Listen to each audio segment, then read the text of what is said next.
Good morning, students. We have discussed the chapter The Crisis of the Democratic Order with the new name Democratic Resurgence. In this chapter, we have discussed about economic contest, why emergency have been imposed by Mrs. Indira Gandhi. Then we had discussed about the Gujarat and Bihar movement. Then railway strike, conflict with judiciary. Next, today we will discuss. Then we have discussed about committed bureaucracy. Today we will discuss about the Naxality movement. Naxality movement is a peasant movement. Peasant movement मतलब जो मज़दूर होते हैं उनका movement था. Peasant uprising भी बोल सकते हैं. In Naxalbari area of West Bengal. This movement was started in the Naxalbari area of West Bengal in the year 1967. The leadership, अब इसकी लीडरशिप कौन थी? लीडरशिप थे में जो थे लोकल कैडर्स थे of CPIM Communist Party of India Marxist, and this movement was spread over the several states in India. In present time जो है नक्सलिटीज़ आप देख सकते हो बिहार में, उड़ीसा में, वेस्ट बंगाल में, ये मूवमेंट आज भी है. इन द ईयर 1969 द मूवमेंट जो था, जो लीडर इस मूवमेंट को लीड करने के लिए आया CPI से, Marxist and Lenin, that leader was Charu Majumdar. ध्यान रखना बेटा, Charu Majumdar was the important leader of CPI. Use force, अब उनका मानना क्या था? His जो था basic objective was to use force to snatch the land from the rich landlord. कि लैंड को अगर आपको जो लेना है तो वो स्नैच करना पड़ेगा, छीनना पड़ेगा, आराम से कोई नहीं देगा उसको. And give it to the poor and the landless. और वो लैंड किसको देनी है? पुअर और लैंडलेस जो लेबरर्स हैं, पीजेंट्स हैं, उनको जो है वो लैंड जो है प्रोवाइड करानी है. अब नोट आ जाता है, right a short note on Charu Majumdar. तो चारू मजूमदार कम्युनिस्ट रेवोल्यूशनरी था, फ्रीडम फाइटर था एंड ज्वाइन CPI. ठीक है जी, उन्होंने कौन सी पार्टी को ज्वाइन किया था? CPI. What is the full form of CPI? Communist party of India. He left CPI and founded CPI-ML. बेटा उन्होंने जो था CPI को छोड़ दिया और एक नई पार्टी बनाई CPI-ML. CPI-ML का मतलब communist party of India Marxist and Leninist. Believed in the Maoist path of peasant. ठीक है, तो उनका बिलीव क्या था कि अगर पीजेंट्स को उनके राइट्स दिलवाने हैं तो रेवोल्यूशन को लाना पड़ेगा, क्रांति को क्या करना पड़ेगा? लाना पड़ेगा. और कहीं ना कहीं जो है वॉयलेंस को यूज़ करना पड़ेगा. ठीक है, उस टाइम तक मोस्टली हमारे लीडर्स किस चीज़ में बिलीव करते हैं? नॉन वायलेंस में. तो यहाँ पे इनका बेसिक ऑब्जेक्टिव क्या था कि अगर पीजेंट्स को हमें उनका हक दिलाना है तो वायलेंस को यूज़ करना ही पड़ेगा. एंड इन द ईयर 1972 जो था, पुलिस कस्टडी में उनकी क्या हो गई थी? डेथ हो गई थी. तो आई होप कि यहाँ तक आपको क्लियर हो गया होगा. नेक्स्ट जो है अब बेसिक आता है कि डेक्लेरेशन ऑफ इमरजेंसी. वाई तो हमने कर लिया, रीजंस किए हमने. In which year emergency was declared by Indira Gandhi, थोड़ा सा मैंने आपको ये बताया था. तो अब हम डेक्लेरेशन ऑफ इमरजेंसी की क्या, उसके थोड़े दिन पहले क्या रीज़न रहे. ऑन द 12 जून 1975, तो ये कुछ डेट्स हैं जो आपको अच्छी तरह से याद करने हैं. On 12 June 1975 justice Jagmohan Lal Sinha of Allahabad high court passed a judgment declaring Indira Gandhi's election invalid. इन 1975 जो था, जगमोहन सिन्हा ने जो था इलाहाबाद हाई कोर्ट के जज थे, तो उन्होंने मिसेस इंदिरा गांधी के इलेक्शन को इनवैलिड जो था घोषित कर दिया, इनवैलिड जो था करार दे दिया. और जो पिटीशन फाइल किया था, वो पिटीशन फाइल किया था राज नारायण ने, जिन्होंने जो था मिसेस इंदिरा गांधी के अगेंस्ट क्या लड़ा था? कंटेस्ट जो था लड़ा था, चैलेंज था. और उन्होंने क्यों चैलेंज किया था इसको? Challenge the elections because Mrs Indira Gandhi has use government services. की इंदिरा गांधी ने जो था गवर्नमेंट की सर्विसेज, लाइक ब्यूरोक्रेट्स को कह सकते हो, लाइक जो नीचे वर्कर थे उनको यूज़ किया था अपनी इलेक्शन की कैंपेन करने के लिए. क्योंकि बेटा हमारे कॉन्स्टिट्यूशन में मेंशन है कि कोई भी पर्सन जो है प्रॉफिटेबल पोस्ट पे होते हुए जो है अपने उसको मशीनरी को जो है अपने फ़ायदे के लिए यूज़ नहीं कर सकता है. Now what was the judgement given by, क्या जजमेंट रहा? ठीक है, जजमेंट था she was no more MP. अब क्या जजमेंट दिया उन्होंने कि Mrs Indira Gandhi was no more MP, अब वो एमपी मेंबर ऑफ पार्लियामेंट नहीं रहेंगी and could not remain prime minister, और प्राइम मिनिस्टर भी नहीं रहेंगी। अगर एमपी नहीं है तो प्राइम मिनिस्टर भी नहीं रहेंगी unless again elected as MP. कब तक? जब तक वो दोबारा से एमपी इलेक्ट नहीं होती हैं तब तक जो है वो प्राइम मिनिस्टर नहीं रह सकती हैं। On 24 June supreme court granted partial stay till appeal decided. तो 24 जून को जो था सुप्रीम कोर्ट ने जो डिसीजन दिया था इलाहाबाद हाई कोर्ट ने उसके ऊपर कहीं ना कहीं लगा दिया, स्टे लगा दिया, और ये कहा कि जब तक अपील पे कोई डिसीजन नहीं होता है तब तक मिसेस इंदिरा गांधी एमपी रहेंगी और प्राइम मिनिस्टर रहेंगी। बट इसमें क्या क्या कि वो रिमेन एमपी तो रहेंगी, मतलब मेंबर ऑफ पार्लियामेंट तो रहेंगी, but could not take part in the proceedings of the Lok Sabha. कि वो एमपी रहेंगी पर लोकसभा की प्रोसीडिंग्स में, लोकसभा के वर्क में जो है वो आप पार्टिसिपेशन नहीं करेंगी। अब यहाँ पे आया क्राइसिस। क्राइसिस क्या था? मैसिव डिमॉन्स्ट्रेशन लड़ बाय जेपी। जेपी का मैंने आपको पहले भी बताया था, जयप्रकाश नारायण, उन्होंने जो था मैसिव डिमॉन्स्ट्रेशन किया against the Mrs Indira Gandhi at Ramlila Maidan Delhi and demanded, उन्होंने किया नेशन वाइड जो था प्रोटेस्ट किया है, और उन्होंने क्या डिमांड किया? नेशन वाइड सत्याग्रह डिमांड किया and demanded resignation of Mrs Indira Gandhi. और मिसेस इंदिरा गांधी की किस चीज़ की डिमांड कर दी? रेजिग्नेशन की, कि इंदिरा गांधी को जो उनकी पोस्ट से हटाया जाए, स्टेप डाउन करें वो अपनी पोस्ट से। Then 25 June 1975 was the that day. It is also known as a black day in Indian history because 25 June 1975 को मिडनाइट आवर में 12 o'clock मिसेस इंदिरा गांधी ने डिक्लेरेशन की थी इमरजेंसी की। उस टाइम प्रेसिडेंट थे Fakhruddin Ali Ahmed and prime minister थे मिसेस इंदिरा गांधी। तो वन वर्ड में आ सकता था, then you have to write these two names. Then circumstances और causes of the for the declaration of emergency. अब क्वेश्चन आ सकता है कि क्या सर्कमस्टांसेस थे, क्या कॉजेज थे। तो फर्स्ट है देयर वाज द थ्रेट। अब इंदिरा गांधी ने क्या जो था अपील, क्या प्ली दी थी इसके अंदर कि क्यों इमरजेंसी को उन्होंने इम्पोज किया। उनका फर्स्ट जो मोटिव उन्होंने कहा, there was the threat of internal disturbances, कि लग रहा था उन्हें कि कंट्री के अंदर इंटरनल डिस्टर्बेंसेस हैं।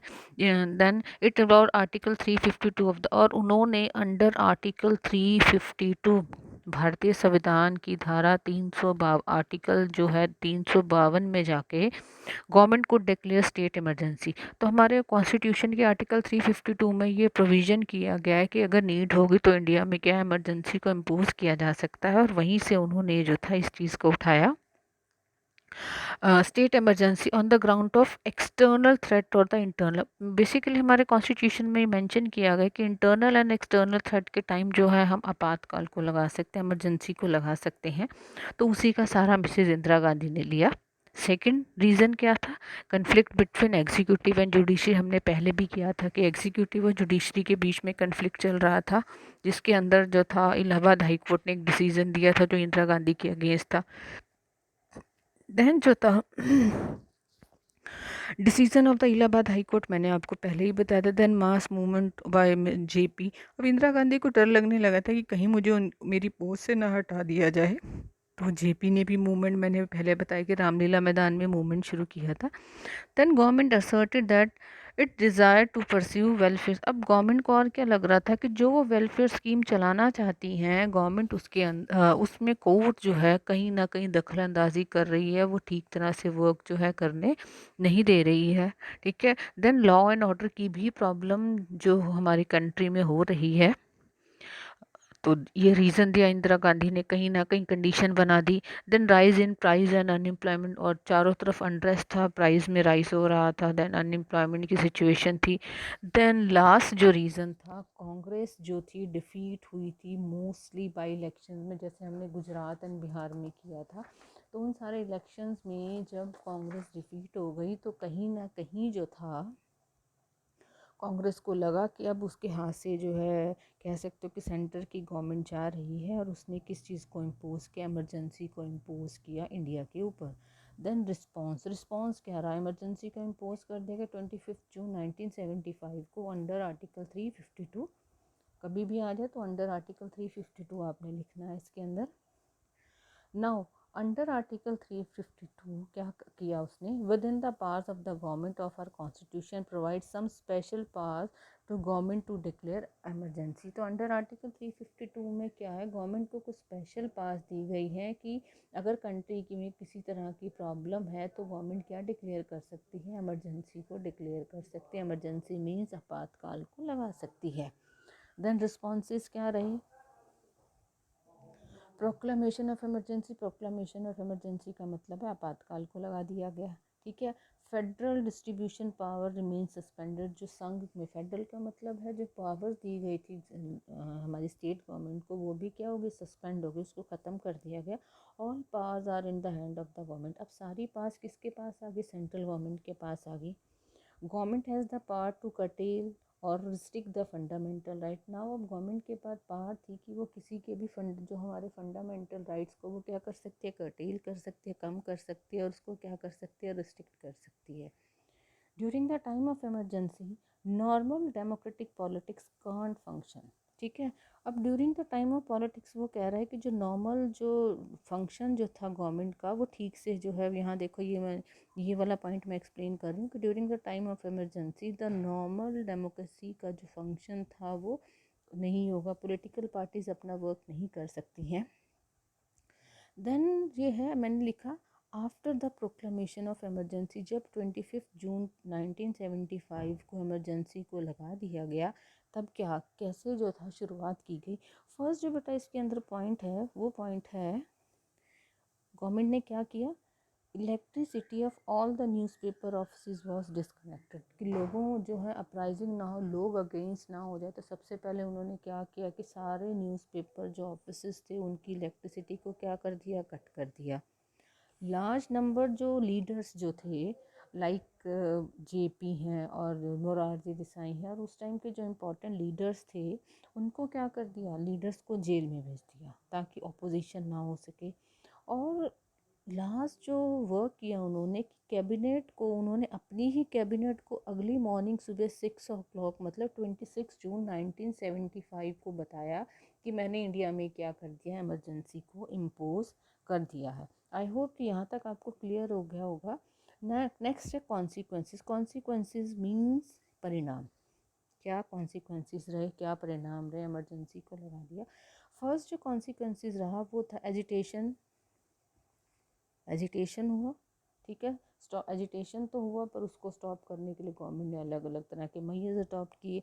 स्ट्राइक्स को क्या कर दिया गया, बैन कर दिया गया कि अब इंडिया में कोई भी स्ट्राइक नहीं करेगा, अगर स्ट्राइक करेगा तो उसको जेल में डाल दिया जाएगा। नेक्स्ट जो था leader were put into jail, फिर और क्या कि लीडर्स और ना करें तो सारे लीडर्स को कहाँ डाल दिया गया, जेल में डाल दिया गया। और कहीं ना कहीं जो था डर बनाएगा, लीडर्स क्या हो गए, अंडरग्राउंड हो गए। देन गवर्नमेंट ने क्या किया, free suspension of freedom of newspaper means, हमने 10th क्लास में भी ये टर्म पढ़ी थी सेंसरशिप की। सेंसरशिप में अगर कुछ भी है तो हमें क्या करना पड़ता है, पहले गवर्नमेंट से परमिशन लेना पड़ता है। तो सेंसरशिप को कहीं ना कहीं जो था इम्पोज कर दिया गया, and this act was also known as censorship. I hope कि यहाँ तक आपको सबको क्लियर हो गया होगा। नेक्स्ट जो इसके अंदर करेंगे हम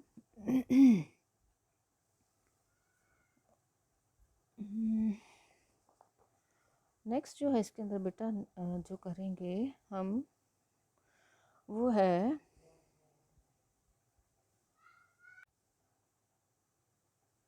नेक्स्ट इसके अंदर बेटा हमने किया सेंसरशिप को इम्पोज कर दिया गया।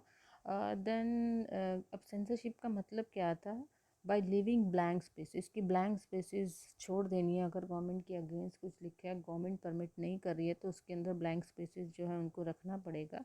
देन कुछ मैगजीन्स जो थी लाइक सेमिनार है, मेन स्ट्रीम है, क्लोज डाउन देयर, क्लोज उन्होंने जो था अपने पब्लिकेशन को बंद कर दिया, rather to submit to the censorship. उन्होंने ये बोला कि हम सेंसरशिप को नहीं मानेंगे, उससे तो अच्छा है कि हम क्या कर दें, अपने वर्क को क्लोज डाउन कर दें, हमें वर्क ही नहीं करना है। देन कन्नड़ राइटर जो थे शिवराम कारनाथ जो थे, पद्म भूषण उनको मिला हुआ था। देन फणीश्वर दास रेणु, आपने हिंदी में अपना पढ़ा होगा, उनको पद्म श्री मिला हुआ था। उन्होंने अपने टाइटल्स को क्या करते, रिटर्न कर दें कि हमें नहीं चाहिए, क्योंकि वो गवर्नमेंट की पॉलिसी से सेटिस्फाइड नहीं थे बेटा। देन अब गवर्नमेंट ने क्या किया कि इमरजेंसी को प्रोक्लेम कर दिया, लगा दिया, सारी पावर्स अपने हाथ में ले ली। देन उन पावर्स का उन्होंने कहीं ना कहीं कुछ गलत यूज़ किया। अब यहाँ पे क्या उन्होंने किया, क्या many changes in the constitution, the government had made many changes in the constitution, means कि बेसिक स्ट्रक्चर को चेंज करना चाहा उसमें अंदर। अब इसके अंदर क्या क्या, elections of prime minister, president and vice president could not be challenge. अब गवर्नमेंट ने कहा क्या कर दिया कि इनके इलेक्शन, क्योंकि इंदिरा गांधी को लगने लगा था कि मेरे इलेक्शन को चैलेंज किया गया, तो उन्होंने जो था जब इमरजेंसी को इम्पोज किया है तो कॉन्स्टिट्यूशन में चेंज कर दिया कि प्राइम मिनिस्टर, प्रेसिडेंट के इलेक्शंस और वाइस प्रेसिडेंट के इलेक्शंस को कोई भी क्या कर सकता है, चैलेंज नहीं कर सकता है। देन 42nd अमेंडमेंट जो पास किया गया कॉन्स्टिट्यूशन में, चेंजेस मैनी पार्ट, और हमारे कॉन्स्टिट्यूशन के कई हिस्सों में चेंज कर दिया गया। The duration of the legislature was extended from 5 to, अभी देखो हमारे लेजिस्लेटिव लोकसभा जो विधानसभा है उसका टाइम पीरियड 5 साल है, ठीक है। बट उस टाइम भी इंदिरा गांधी ने किया कितना टाइम पीरियड करने की कोशिश की, 6 साल करने की कोशिश की, ठीक है, परमानेंट ही करने पर वो नहीं हुआ, उसको हटा दिया गया था। During the emergency election can be postpone by 1 year, और ये कहा गया कि अगर इमरजेंसी को इम्पोज किया गया है तो उस सिचुएशन में जो है इलेक्शंस को पोस्टपोन किया जा सकता है 1 साल के लिए, क्योंकि उन्हें अपनी सीट का खतरा था, क्योंकि इमरजेंसी इम्पोज किया था, अगर इलेक्शंस की डिमांड होती तो वो उनको जाना पड़ता। तो उन्होंने क्या किया कि इलेक्शंस को कितनी देर के लिए पोस्टपोन कर सकते हैं, 1 ईयर के लिए। Then we will discuss about the controversies कि कौन कौन सी कंट्रोवर्सीज जो इमरजेंसी के दौरान हुई हैं, क्या जो थे कंट्रोवर्सीज है। फर्स्ट इसमें कहेंगे different view points regarding the needs of the emergency, मतलब इमरजेंसी को इम्पोज किया, कुछ फेवर में थे, कुछ अगेंस्ट थे, ठीक है, तो हम वो करेंगे। Using the power given by the constitution, the government practically suspended the democratic functioning. अब गवर्नमेंट ने क्या किया कि कॉन्स्टिट्यूशन का सहारा लेके जो कंट्री की डेमोक्रेटिक फंक्शनिंग थी उसको क्या कर दिया, कहीं ना कहीं सस्पेंड कर दिया। और राष्ट्रीय स्वयंसेवक संघ है, आरएसएस है, जमायत इस्लामी, उसको सस्पेंड कर दे कि कोई भी एक्टिविटी नहीं कर सकते। देन आपके फंडामेंटल राइट्स को जो था गवर्नमेंट ने ले लिया। Then right to the citizen to move to the court, कि आप अगर आपके फंडामेंटल राइट्स को ले लिया गया तो आप कोर्ट में मूव नहीं कर सकते हो, ठीक है, तो ये कुछ किया। Then extensive use of preventive detention act, under preventive detention act के अंदर क्या था, पीपल आर अरेस्टेड और डिटेन, लोगों को अरेस्ट भी किया जा सकता है, यहाँ देखिए, और डिटेन भी किया जा सकता, not because they have committed any crime, इसलिए नहीं कि उन्होंने कोई क्राइम किया, but because on the apprehension they may commit an offence, मतलब ये सोच लिया गया कि वो कर सकता है, इसलिए उनको जेल में डाल दो, ठीक है। तो ये था under this act large number of people were arrested, बहुत सारे लोगों को अरेस्ट कर दिया गया और जेल में डाल दिया गया। देन इसके अंदर एक और क्या था, arrested people could challenge through the हैबे कॉर्पस, आपने 11th क्लास में हैबे कॉर्पस किया था, तो उसके थ्रू ही वो चैलेंज कर सकते, नॉर्मली वो क्या चैलेंज नहीं कर सकते थे।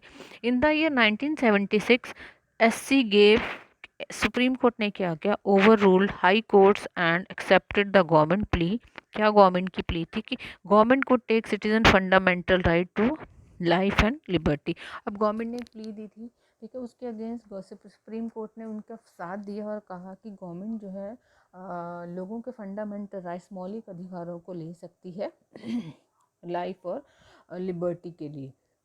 This decision regarded as one of the most controversial judgement, तो इंडियन हिस्ट्री का सबसे कंट्रोवर्शियल जजमेंट रहा उस टाइम का।